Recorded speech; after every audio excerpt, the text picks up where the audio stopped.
E tamai mau kore ke tatalango e pauri me mau ngahi a tamai. Whamolua mau ngahi loto maka ke mau lawa talianga vai fora a Fiona. Ai kune mawhai ke whakamu ui o mau Laumalie i Sisu Christ ko alo ko mau whakamu ui. Amen. Ko kore ke uwhanga penga i tal whatapu tau beku whakafaket pe me wharen ke tā mau mawhpalu whakate tau. Programa hafe hau agoin mo e kāinga lotu Tohitapu pe o te tai legi mo tolu tau peho ik me kāinga tau whawhelongak i programa koe ni. Pe a ko manaki lei be to koni a ngai programa koe ni i no whakahino hino ki tau tolu e lotu. Ai mea ke tau mo uiak, mai mea ke tau tui ki ai. Ik tau sio he a haoni ki ai anga whaio e lotu. Kuafe ai siasi pe me he wholofola a tau otua. Pe taha ngai mea koe na tau tokanga ki ai he tau lere mai koe ni. Koe o mai e ki whakaukau koe o pehe tokua. O ku tataki tau tole Laumalie a on koe ki tataki tau tole Tohitapu. Toko koe Tohitapu whakapopula ia. Ka ku sanga he o tuai whakataataina ki tau tome Tohitapu ki tataki tau tole e Laumalie maa oni oni. Ke ngai mea koe tau loto ke. Ego na mo ni koe ngai mea koe tau lau koe tataki e Laumalie maa oni oni. O mahino abit bete tau toko ngai mea beko tau loto ki ai. Ko ngai mea o finangalo ke atu tau ilo te finangalo o to me Tohitapu. O ngai mea ko nang kono tari fa so to ma ko fe ka mo malang kai fe fine ngai mea be. O mahino bito ke tau to le ko ngai mea ko ya. Ko ngai mea Laumalie ko ngai mea Laumalie o tangata pe. Pe ko fa mo ke o mai ai fa hino e Tohitapu ke ngau e Laumalie. Pe ko fa ke tau whanonga nge Tohitapu, wapake ke tau osiki he programa koe ni, pa tau te hoko te programa ka hoko, ai whahino hino ngai Tohitapu ki ngā au e Laumalie maanyoni, ke ta tau pe ngā e Laumalie maanyoni, te heke kehe, te heke behea ki te iaha ngā au e whoou e Laumalie, utalamai e Tohitapu e te tau tō tene whai e ahon, ka ngai mea koe ni hong talamai ke maina pe te tau tō lea, ko ngai mea koe ni ko ku wafe to ai sia me Tohitapu lau ko mea Laumalie o mai ni te tau tro ko Laumalie uria ko Laumalie setane he ko Laumalie o tua ai ni fai ni ki tau tro ke Tohitapu so mata ko mata senes va ranki ve siwa ma nga noa ma mani pe lala pe fapo ure funga lolo to tramai pe o fake Laumalie o tua fukai vai pe tok folo o tua ke mama mai, pena mama mai. Ai mai na te tau tolu ia. Koe Laumalie o tua koia ia o kua hau o teu o tau Laumalie. Koe ka ngalawa ke ngā ue whorofora o tua. Koe nea o teu i whakatupu. Koe ka ngalawa ke ngā ue whorofora o tua. Pau o ngā ue whakataha mau pe a Laumalie ia o tua. Moe whorofora o tua. Koe mene tau sio gei heni. O koe ke behe ke whihanga hanga i ha taimi. Ai ngā ue a Laumalie maa ni o ni. Mo ngāwe ai wholofola ai o tua aini tau ma ui ki tohi e Tohitapu. Senes vai ua ves fitu, maino bit pe ngāi e sio vai rohi me tangata me e fue kere pe ne ho ke no ava i hu ai manawa mo ui pe hoko e tangata koe kakanu mo. E koe ngai fu irea fu kia ko ririu aki ai fu irea ke Laumalie e Tohitapu. Koe ngai pe Laumalie ka koe manawa, koe matangi, koe haviri. Koe ngai rea koe ngai rea ia. O kuriri wake fo irea ta taupe, ni Tohitapu, e Laumalie. Aia, koe manawa mo ui koe na hao mai ke te tautoro sio, o mai, o mi mo ui mau pe Laumalie o tua ai, ke te tautoro. Ka koe mo ui o tua, aia, whawinga e ta whako e, tokua koe o mi mo ui e, ni kono tari whakaso tō maa, whakatai ka kai pewhine nau malanga, whakatai ngai mea ta whatohitapu tokua koe whakamo ui ai o tua. Ka kono mo ni, ko mea whakamate ia, koe ui kono whakaata ia ki tau talangata ke wholofola o tua. Ai koe une whainu ki tau tolu, keo te tau whai ngai mea, koe te tau pōpō ke ngai mea koe.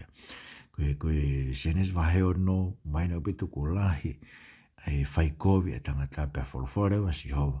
He kai nofo ma oi be Laumalie mo e tangata ke fiu hono oi. He koe kakano whukumohi, a kono fuoloa koe tau e te au me tau e ua fulu. Maina rewa te tau tolu. Ko whakangata, ai nofo a Laumalie, te koe Laumalie o toa koe ne o mai ke te tau mui whakasino. No toa e Laumalie koe ia me te tau tolu, tau whokesino ki hefu. Tienes vai whakataha, o se koe no whakamatala koe e si o sifa, e misi koe a whelo, pe mo e whemau koe ke tānaki, e whonua he tau e fitu koe mahu tawhea, a ngai mea ke teu a ke whonua, ke tari a ke hoko mai tau e fitu hongi, pe wholofola a whelo ke ne kau tamai eki. Te tau ilo i whea tangata ku hange koe, ni a tangata ku iei ai Laumalie o tua. Au mai ni mega Laumalie o tua, na ia si o sifa. Ni hanga o whakamatala, ai poto o tua ni hanga whakae ai ngai mea. Te puka mende tau sio ke, ai ngai misteri o palani ai o tua. Uni o mai ngai mea whakaha, ni whakaha ngai mea o tua o kuwhai. Aia, koe ngā aue o kuwhia mak koe kei whai he Laumalie au ni. O koe koe neha o whakaha ngai mea o kuwhia ngā ngai mwe wholofola o tua. Ka mune whakaha ngai mea o tokoni pe pou ke wholofola o tua.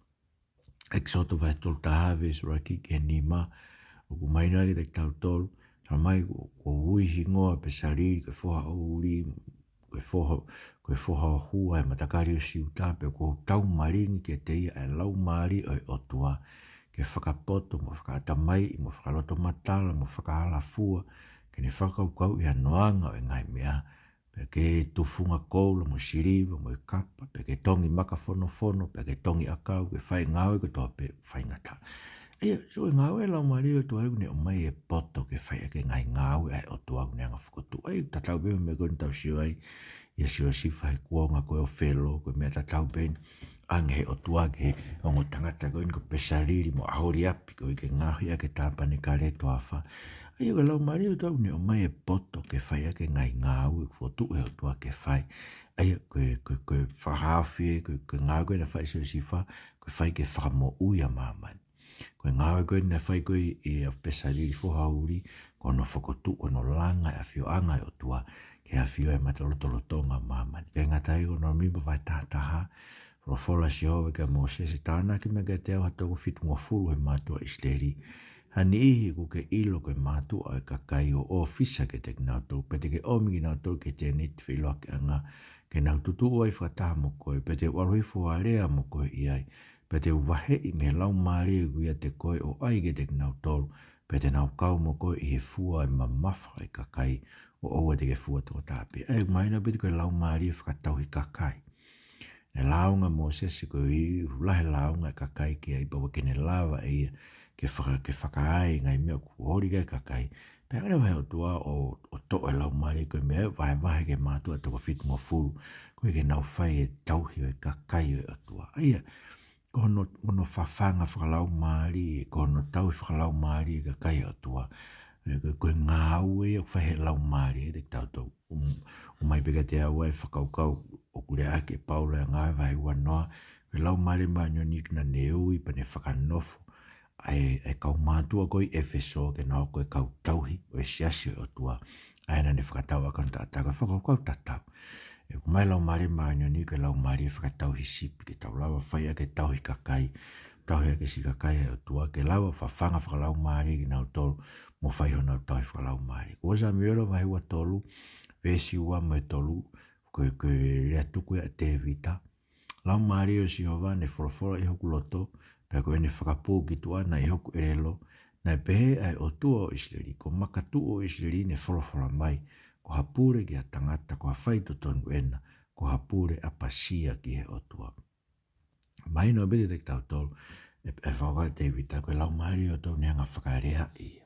Koe ngai sāme, koe ngai mea koe nu tau hiki Tohitapu, ngai tohi a te vita, ngai sāme koe nai whatu e te nai rea ke te vita, koe o mea Laumalie o tua. Aia koe mea tau sio ai hen, koe ngāwe Laumalie o tua, kune o mai e whorofora o tua, o whakarea i peoska pia hiki tohi.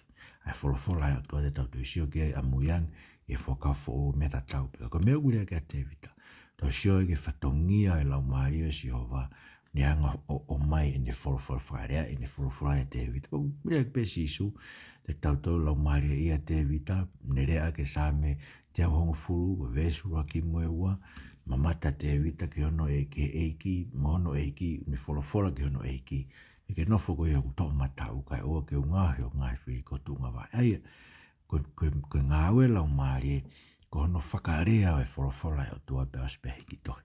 Sa mini mataha, vesta tā me taha ua, koe sami fuko ni koe vete anga hala ia koe te vita koe os koe ni alu ke pat sepa pe hao ne tani whakailo ke ni anga hala pe ne kore whakamore more.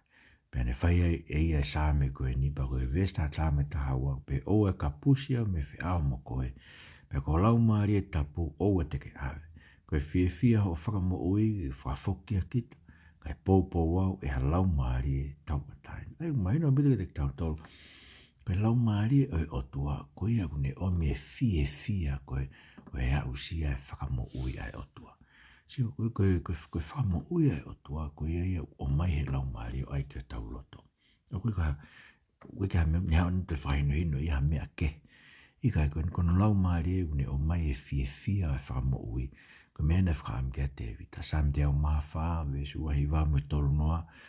Me hanga kehe pe nau pōputu, e tānaka mai ho nau mana wā, pe nau mate o whoki ki he fu. O ke whekau atu o Laumalie nau tupu ai, pe o ke whafo o ai funga o mamani. Aia, koe meta tau bena tau sia koe kamata angana e hoa Laumalie o tua ke tangata, meta tau tau mai koe ni. Ka ai aho hanga kehe o tua pūputu e ke mea ko tau pe ngoi no mai, une mao e manawa o tua tangata mo e manu mo ika. He tānak mea toa e nau ene mānawa pia nau mate mea ko toa pia whoki. Pia une whekau atu no Laumalie pia nau tupu ai pia koe whafo o e whunga mamani. Eia, koe Laumalie o toa koe pia tau tupu ai. O whai ngai ngau e ke koe ni tau whai. Ei pia au e toa o toa no Laumalie pia tau whoki ki hefu. Sa me te au tolu hiwa te walu ki whe me ho Laumalie ne vesi fitu ke hongufu. Te walu ki whe me ho Laumalie te uhola ki whee mea fofonga, ka pau te ukaka ki langi, ui ai awhiona. Ka pau te umoho i lolo whanua uoke ko koena. Ka pau te uai e kapakau e hengi, ka pau te unoho tau potu e ngata anga e tahi. Nā moia, ka e taki au iho ni maa, pia ko to mata au tene pule kita. Ai au maina beta koe Laumalie o tua koe kune omi ai iai ai o tua, ai fofonga o tua. Pe te wite kai lawa a hola me fofonga o tua. Ai he kui ai mao pe o tua he Laumalie, koe Laumalie o tua. Kune o mai ai iai ai o tua. The presence of God. Koe unianga o mai ai iai o tua. E fofonga o tua ke tau whiohi. E tau wongo i koe tau whiohi. Koe fumana koe whiohi. Urea ke himi. Uhinga i ke koe Laumalie o tua. Kune o mai ke tau lava o whiohi. Pea mo tau o tua tau wongoi. Whena abaso tau Laumalie. Me Laumalie o tau o tua. Koe hiu kua whakafo ou ki tau tau. Kua whaiho tau whakamaa. Tala e Laumalie. Moni beko tau whakamaa kua whai e tata. Ai se hawa e tata. Vesi ua ke tolu pe. Pea ku nofo hifo ki ai. Ai koe tala noaen ke misaia. Pea ku nofo hifo ki ai ke misaia. E Laumalie o Sihova. E Laumalie o e poto mo ilo mea. E Laumalie o e whare i mo e mawhai. E Laumalie o e iloi o Sihova. Me apasia ki ai. Koe apasia ke Sihova koe ne whanguna namu. E pea koe ne whaifka mahu i kai whai ke mea ku hāmai ke mata. Pea koe ne whaka o si i kai whai ke ongo e teringa. Aia, maina weta koe Laumalie o Sihova kune o mai poto mo ilo mea. Me Laumalie o e whare i mo e mawhai. Mo iloi o Sihova. Koe ngā ue koe e misaia. Pea koe rea pe nia e misaia. E sisu ia mātiu. Kone ngai ngau e mana ko tope. Ai koe kune whai. Koe uhi kune whakahai. Koe Laumalie o tua ngā ue ia teia. Koe koe se whaniti a Sihova une ange. E Laumalie. Ai kono moni. Koe Laumalie o e poto mo ilo mea ko ave ke eiko sisu Christ. Na tau sio ai. Na ange kia sio sifa. Tau sio he Laumalie ta taupe na e o ange kia pesa liri foha uri. E Laumalie e poto mo ilo mea nea o mai o ku omi he o tua. Pa kune ange ke misa ia ke whai ake ne whai whamau mo ne ngāu ko tope. Pa kune winga e kurea e sam i he aise ao no taha. Eko whi mea whuko ni no te ngāu pe si sui a luke vai wha. E Laumalie o atonai si hoa koe te au koe hiko pani au si hoa ke alu me o ngongole reike masiva. Kune whikau au ke hai e ka kai uloto mawhesi. Whanongo nongo e tuku ange ke pōpula. Me whakawa e prisone e te nau tolu kumauki ke whanongo nongo e tau e hoi fua e eki. Mo e taimi sauni au tau atua ke whakare lui a ke nau tolu fua pe o kutangi. Maina bitu koe whakaukau koe mea e hau koe hoko mai e misaia. Koe Laumalie si o wako alu mo e ongongo le reige masiwa. Ne whekau ke hai e loto mawhesi. Tukuange pōpula, whakawa e prisone. whanongonongo e tau e hoi fua e. Ia, o ngāo e akpe moe nia e kakai koe riu nau whakaata ngai mea tai Tohitapu hangi koe whasoto mamu nau lau to kua koe kakai e na nof pirisho ne waho hanga i gospel o whakahawa ki nau tau ata ke nau whai e nau mui whakalusa. Nā kai ke winga pehe. Koe winga whakapōpula koe pōpula ki hanga hala o kau e kakai koe ia. Kakai mui whasoto mamu mui hanga hala. Koe hawa si sukula si ke tukuang ke veteange ki nau tau me hai a hanga hala koe ahonia ngā e ke sia whakatonurea ke hanga he hanga hala te whakapōpula i malo hiang ai sia koe ui koe no whakaata e hanga hala ke whaia ke ngāo e sia wahe ono tolu e songa fulu ke tātā koe whainga koe ana na wanga tu mo whaka no Laumalie tapu haa koe nā ne ririu ko nau whiri nā ne whaitau ke te nau tolu e ia toki manatu e ano kakai ngai taimi mo ai taimi o mo ko whaaia na e omingi nau tolu me tahi e tauhi ono tākanga. Ko whaaia na ai ono Laumalie tapu haa ki o nau lotorotonga. Ai ka whuakai koe na e whanonga i toa wha. Na i o nau lotorotonga ai Laumalie si o wā whaiho nau tauhi, whaiho nau whawhanga, whaiho nau taka. Ia koe ngā ue Laumalie o tua. O kune nofo e lotorotonga o no kakai. Ai koe no toki. Whai mea pa nau toki manatu ke ngai taimi mua pa nau pehe. Ko whae e Laumalie na e omingi nau tō me tahi i e tauhi hono tākanga. Ai koe Laumalie ne whai hono tauhi. A ki tau tolu koe whangasipi a he o tua. Ne whai ho tau whawhanga. Nofo tau lotorotonga. Ke tau ongo i tau wāofi pa moe o tua. Ia, koe mahino o te tau tolu koe Laumalie. Koe ni koe Laumalie o tua. Ne o mai o tua ke ofi ke te tau tolu. Ke tau wāofi. Koe vesta wha e sia vai hono tolu. Hange koe manu o lefu me talalo pehe, ne whamalo o logi na tō Laumalie o Sihova. Na e pehe ho taki ho kakai, ke whakatupu mo ou, haongongo, langi. Ak maina e le tautolo, ta koe ne awhio koe roto tonga no kakai whanonga i toa whake, ne awe ki nau tolo, ta taki ki nau tono Laumalie. Koe ta take Laumalie, koe taki ki nau toke malolo anga i e langi. E tau pehe, ko ki tau tolo fuk tau kei whanonga pe mo tau tolo, fuk toa whake ne mo ui, ho i ki tau tolu e ko si su kraisia ko no ta pa ne ave i tau fu tofa mo ui ko ne ave ko ta ki tau tolu Laumalie ne fai ho tau i si pi ne ave ki tau tolu ka o ko si ai malo lo anga fa sa pate ko palo mese mai ke tau tolu a ki tau tolu tu i ke ko speri skeri va tolu i va ve si wahiva ai ko palo mese ni ai o tua si o ke ka ha u go isleri pea i kai te uto e hanga kehe me te kinau tolu koe uhi, ko hoa e au Laumalie e whare o isleri o ato nai si hovai me tai hama. E koe ahan fuk, ko ringi mano Laumalie manu ni ki te tau tolu.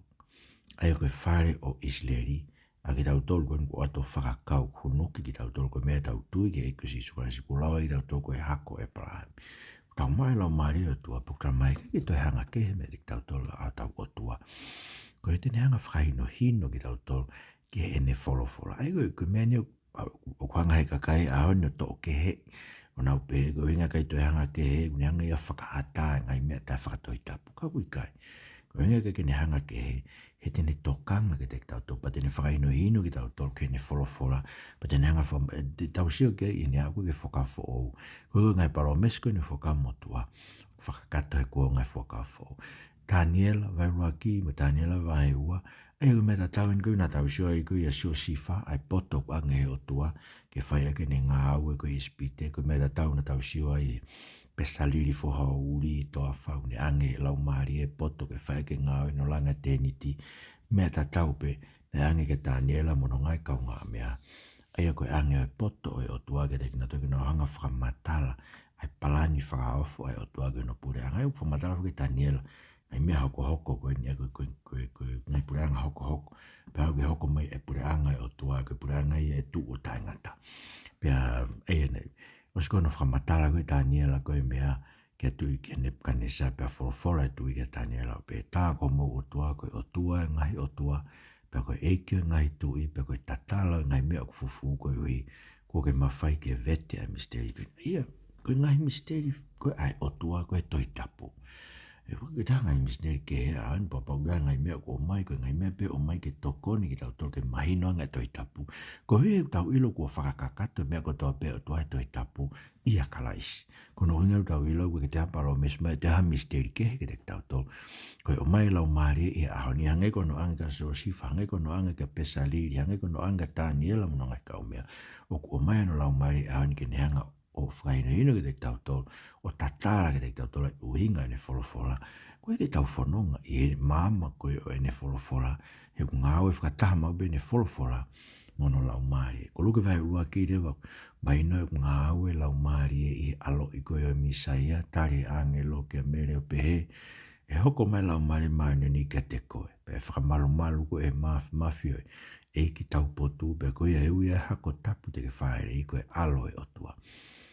Aia, koe fui ngā ue Laumalie o tua nei whai i ono whakatupu koe o mana whakaawhu koe ono alo i o misa ia i e manawa e tāpo au ko mere. Mande beok na e pe whanau a mere ki mui. Gea ngai toko ua si sukurea kia i pia e kosperi a maka vahe o noas. O mai no bita bese e mismo siuta ko sio sifa.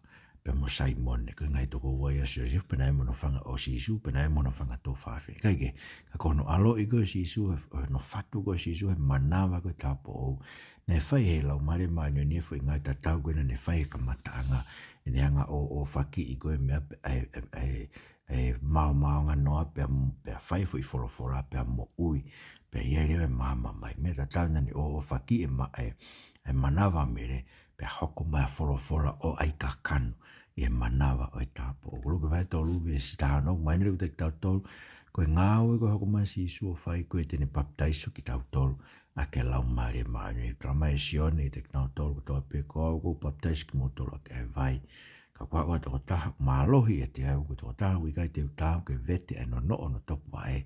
He tene baptaiso ki mo tolu e Laumalie ma oni, pe moe afi. Mai nau, koe mele tau amanake e whai si Isu Christi tau whamatala kia. Ko luke vai whaave, staha wā luke tahi wā, ene wholahi e pukana, ne ilo e potu au tohe e rea. Ega mena tau lawi ki hei, ko aisea vai ono taha, ko hoko mai si Isu Christi, pani e Laumalie ke alu mo ngongore masi wā, whanongonongo e tuku ange ke pōpura mo e a ke kui, ke whekau e tāri e kina, ke alu ko tau taina, ke whanongonongo e tau e hoi fua e. Ke egu maina te tau tolu, koe hawa si Isu ke veteanga ki tau tō mea ngala, koe ahoni e, ngau e aki e se asi, ki nao ngā whakapōpura i ki tau tō ke angahala. Ngai angahala kon tau rea ke anga whaso tō mama, ngai mea kon ko o tauwhi e Tohitapu wanga se asi e pe he tokua, koe kosperi u ne anga tuangi ngai mea koe ia. Aia, wanga he kosperi e kon e ahoni, o whakapōpura e kakai ke angahala tala tokua, koe tau atai nai. Ko luka vai ongo fuluwe si wataha fia a eiki hoa ko ia na hakai langi tau a si Isu e Laumalie maani unu e pehe. Ko whakatonu ia i koe tamai koe eiki langi mo maamani i o fufu e ngai mea pehe. Mea kakai poto mo ilo ka ke tatala ki a kau tamai ki iyo e tamai tonu hia ho fina ngalo ke pehe. Aia, maina bilo ke Laumalie maani ni koe uni hau tatala ngai mea fufu ai otua. Koe tala noa ni koe no whakahaa koe otua. Ki whahago e ko si Isu Kalaisi, ki kauako, ai koe mena tau tānoa ke nei. Me Laumalie o tua me tau na aweka sio sifa, aweka pesariri whahauri, aweka Taniela, tamai si Isu o mai e ke tamai, he fufu ngai mea me ka kai poto mo ilo, ka kune tatala e ke tamai ki, o ki tau tolu tamai ki tau falala, ki tau o tua, tatala ki ngai mea fufu, koe ai otua. Mandu i luke vai tāua, whatokanga pe i tau tolu ke laukovi, ke Laumalie maunio niku, ke kana whamore more, e koe laukovi ke Laumalie maunio niku, tau pehe, ko sisu ia koe mawhai whakate volo une, e koe no inga, o koe te lava sisu e ke whamo ui ki tau tolu. Tau whamo ui, koe tau pehe koe umoibe ki tau tolu, tau lakanga, tau moibe tau ngā ui, tau moibe tau tolu e sias, koe tau hanga ko o mai hangai mea kea whetongi a koe tau whamo ui. Koe angahala ke Laumalie, koe Laumalie o tua, koe une whainu ki tau tolu ka si Isu Christ ke tau mo ui ai. Koe sione vai ragi ves tolu, maino e te tau tolu e rea sione, koe Laumalie na neanga whaka ilo ke sione, koe tau tako kifo ke Laumalie maino ni, ko misa ia e ko mena ilo ke sione ai ko masi Yesu Christ but mara vision vai tolu wis ni mama fitu ko Laumalie mai ni ko ne fana fo o ki tau to ko me ko fatu pe kakano ko me fatu pe Laumalie ai tau ke whanau fo o e tau moe tau Laumalie ko Laumalie wau ia whanau fo o ne whakafo o e tau moe e ko Yesu Christ ko ke neha uia pōpō ke te tau tō ke whai hanga hianga hala pua ngai mea motu o ne hanga ia furihi tau moe whakafo o ke tau tō o mea rea ka Yesu ko he ia sione mahe fitu e stol fitu me tolo hiva e koe a whakaosia e kātoa ngā no aholahi hanga Yesu o tu kalanga pe kātau whie inua ke ne hau ke te au inu, ilo ngai au tuipi i tai ke te au, ngai koe lau e Tohitapu. Tawhet mea no manawa ngai vai tawhe mo ui. Ka ne kau e ne rea koe ke Laumalie, aia ka mao e kina tona tuipi i tai ke te ia. Aia, mai nao mito koe ngai Laumalie mani koe ni hau. U lingi mai ka tau roto pia u tawhet te Laumalie koe inasi ai mo ui koe ia. Ke inasi ai mua kakaike. Sena vai ta whaaves tani mamu ta hano. Vesi isu.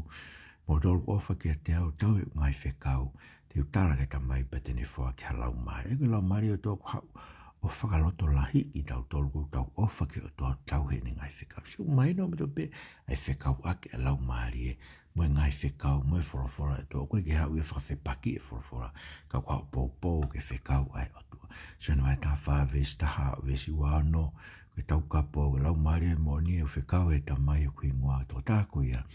Tene ako ke te motolu ai mea ko tope pe tene whamanatu ke te motolu ai mea ko tope ko ure ak ke te motolu ai ko whatongia Laumalie i ono hiki tohe whakafo o tene whamanatu ke ka apostolo ai ngai mea ko tope na ere ake sisu he nau whanonga koe mo sisu me baptaiso sione wau ke ne haere ake pia ko hia ko hiki tohi koe i e Tohitapu so koe ki mawahe Laumalie maa nionia mene ngā haue ke ono whainiuni ki tau toke whoroflashen mai tānima wano me ua fitu ka hako mai tau kapo e whekau me tamai i o Laumalie mo oni ni alot me tamai e whakamatala e tō tāku e ke te au pero e kau whai whakamatala whoki ake mou tolu ko hui mo e te au me kamatanga siang ko e whakamatala pe ke e ko si isu karaisi ko e ke Laumalie o whakamatala i a te ia pe pe ko hau e ta taki tau tolu ke ngai me ake so ne vai taha no me se walu ke tātaha ka hau e tō tāku e te nere au o ki mamani ang hala me maa ni me whakamau ia ngala ko i kai te nau tui pi tai ke te au e maa ni ko i ko alu ke tamai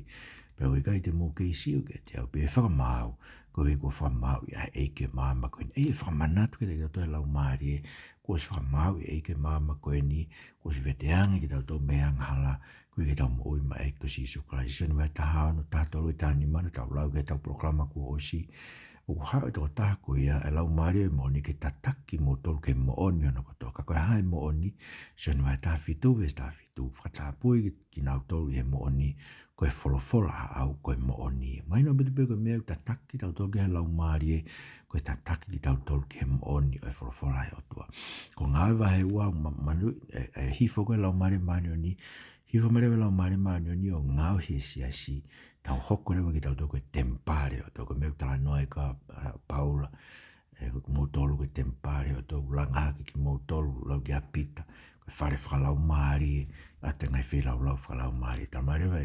e tanoa rewa pita ke no baptaiso e Laumalie ma oni ko kau sentai re whare o kori niusi pia peherewa e siasi na nau whanong ke whamatala pita tā ko tuku e o tua ke sentai re whoki ai whakatomala ko i ke nau moe mai no bito i ta koe ngāwe Laumalie maanyoni koe omi e whakatomala ke tau inasi ai ngāwe e tātolu visura ki moe ua na lotonga whae nau au kai e siasi Antioke rea me Laumalie ke wahe i mo mākua pāne pasa e ngāwe ko tūtū ni maa naua pe mo paula ai koe ave ki naua he ngāwe whakamisnare ko loma vai walu vis tāua ke tā whā koe ka kai kou tataki e Laumalie o tua koe ngai whohai o tua pe unau ai ke mate ai ngai whinga kovi ai sino mai no bito koe ngāwe lau tataki e Laumalie ke mate ai ngai whinga kovi ai sino vera loma vai walu vis tāua no me tā whitu kau ngā whamoni mo tau Laumalie koe whanau ki tau tolo pa tau kau ngā ea pa tau kau ngā mamahi Ai koe ngāwe Laumalie uneanga ai ki tau fia he kau ngā mamahi mo e ko si suklaisi. He koloma vai valo e bewe suano ku fia ki tau tolu he Laumalie. Peko nakurin tōreo vai ua ve tawa ki tau tolu. Talai ai koe Laumalie o mamani mau ka koe Laumalie ku hau me o tua. Mau ilo e ngai mea me ofa ki mai o tua ai mau whakamatala fuki ai. Kai ngai rea kuako mai poto e tangata ka koe kuako he Laumalie. Mau whakauhinga ngai mea whakalaumarie. Ai au mahina ka te tau tolu, kei toi lahi ngai mea ai. Ako whaam ke ngata koe tālo mai tau taimi. Koe mea lahi, mahina ka te tau tolu koe hea koe laumarie o tua, o ku nao ua mau pe mue wholofola e o tua.